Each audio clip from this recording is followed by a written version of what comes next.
Okay, quick question for you listening.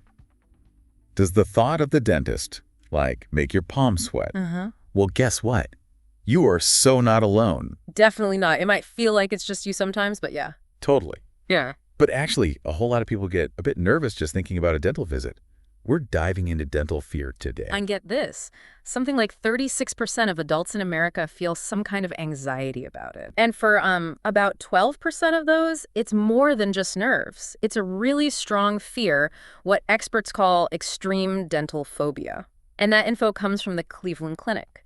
So today we really want to dig into, where does this fear come from? And maybe more importantly, what can we actually do about it? And just a little heads up, this whole conversation is powered by Google AI. And, well, we're AI. So let's jump right in. What are those common things that trigger this anxiety about the dentist? Okay, well, the big one I think of first is definitely the fear of pain.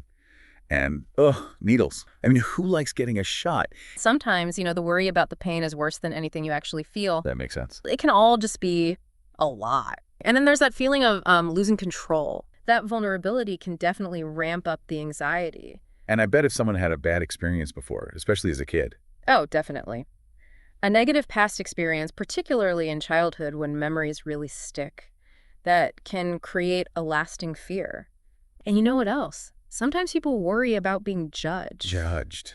About what? About, like, the state of their teeth or maybe their breath. Yeah. It feels very personal. So that fear of judgment can be a real source of anxiety, too. Yeah, I can understand that. Okay, so those are some triggers. But where does the fear actually, start? Where does it come from? Good question. Sometimes it's pretty straightforward, a direct negative experience. One bad visit can plant that seed of fear. But it doesn't even have to happen to you. Just hearing scary stories of what happened to other people can affect you. This might sound a bit odd, but sometimes even parents trying to be helpful can accidentally create a negative link. How? Like saying, you better brush or the dentist will have to drill. And let's be honest, pop culture hasn't always helped. Like who? Well, think about that dentist in Finding Nemo, or there was that creepy movie from the 90s just called The Dentist. Oh, yeah. Definitely not making dentists look warm and fuzzy. So all these things can feed into the fear, and the problem is this fear can lead to a really negative cycle. Okay, what kind of cycle? A cycle of avoidance.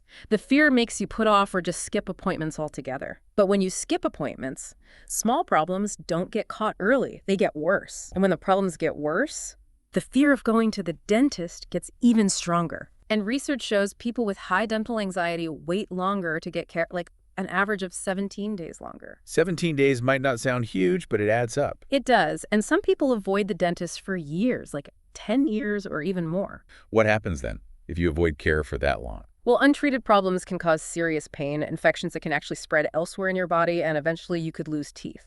That sounds way worse than the initial fear. It often is. And we have to remember, your mouth health is connected to your overall health. Okay, this is sounding a bit grim. Please tell me there's good news. How do people break this cycle? There's definitely good news. Modern dentistry is so much different now. Dentists today really understand these fears. That's good to hear. And they use lots of gentle techniques to make sure patients are comfortable. What else? Relaxation methods can really help too. Yeah. Actually, our own dental director here at Complete Care, Dr. Selena Asante, suggests things like bringing your own headphones, or even just bringing a stress ball to squeeze. Little things that help you feel more grounded. And maybe the most important thing, clear communication. Talking it through. Yes. Good dentists and their teams explain what they're doing step by step in words you can understand. They answer your questions. That builds trust and tackles the fear of the unknown.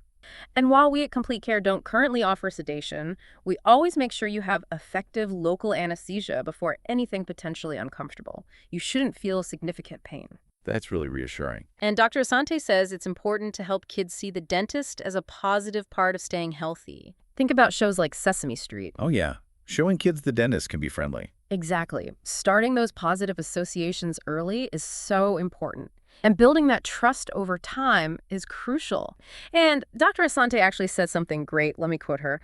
"We practice many of these techniques to make you comfortable when coming to CCHN.